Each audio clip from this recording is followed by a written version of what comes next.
Hello, I'm Major Harding. Today we're doing 5 Minutes with Printella Bankhead. Welcome. Thank you. We're going to talk about construction security on project sites. And you've been doing this for over 20 years. Over 20 years. Yeah, I was a general contractor for over 40 years and worked on a lot of secured facilities where we did not have to employ security firms. But tell us about your background. My background, I started out in security when I went through a divorce and decided to try it out. Someone suggested, why don't you try security for a second income? I decided to go take the course, got my first assignment, and for whatever reason, security clicked for me. I fell in love with doing security.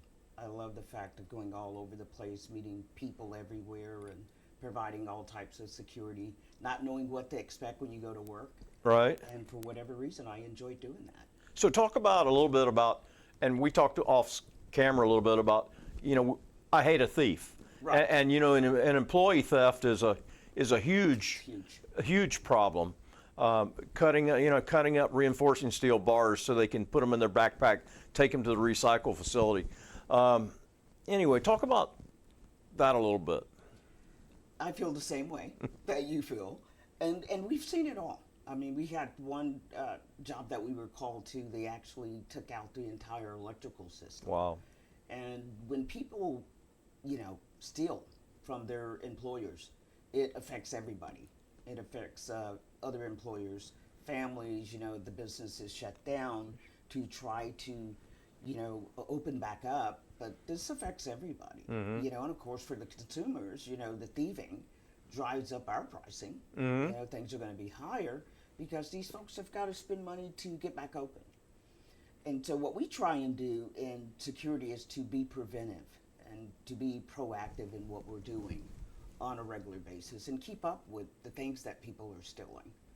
And the fact that on a construction site, and typically most theft happens at night when everyone's gone home. Right. Somebody has to be there to be the watchful eye. That's where we come in, because we want our clients to be able to go to sleep at night and to know that when they come in for work the next day, things are not going to be missing. They're not going to be shut down and lose hours of manpower, in trying to reopen from a theft. So that's where we come in to prevent that. So you've grown your business over 20 plus years to almost 100 employees? Almost 100.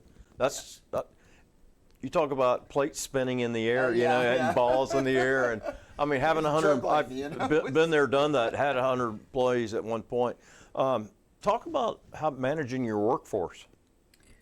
You need reliability of folks that can help you manage as your staff grows.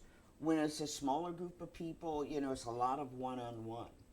And I notice as we have grown, I'm pulled back into more of a management side. So it's not the way it used to be. And some folks don't want to let that go. Right. They've been used to having that one-on-one. Well, it's that control. You want to have that control. Yeah, and you have to back away. Yeah, you have to be able to delegate. And delegate to your patrol supervisors, your management team, and let other folks step in and assist in managing those folks and not try to be in control all the time and on every scene. So I told you that we did a lot of contracting work for the government through an 8A program. You were an 8A contractor. Talk about that program. It was very exciting.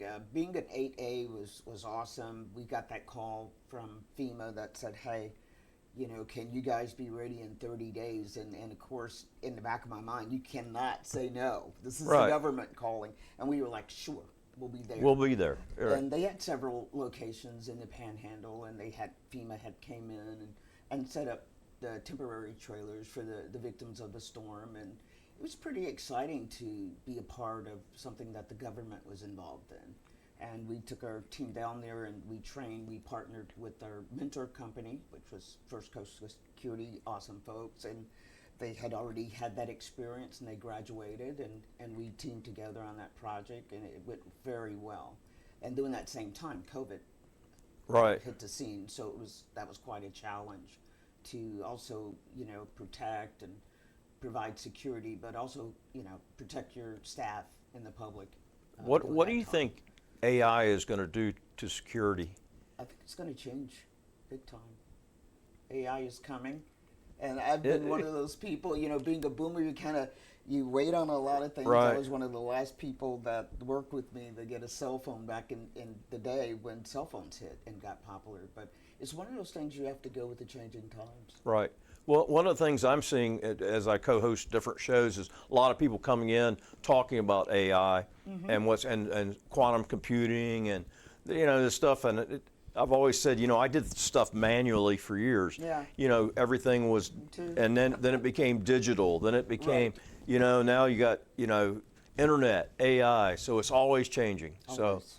So our lives are always changing. Yeah. So thanks for taking 5 minutes with. Well, thank you. This is it's always fun interviewing great new people and enjoying this time together.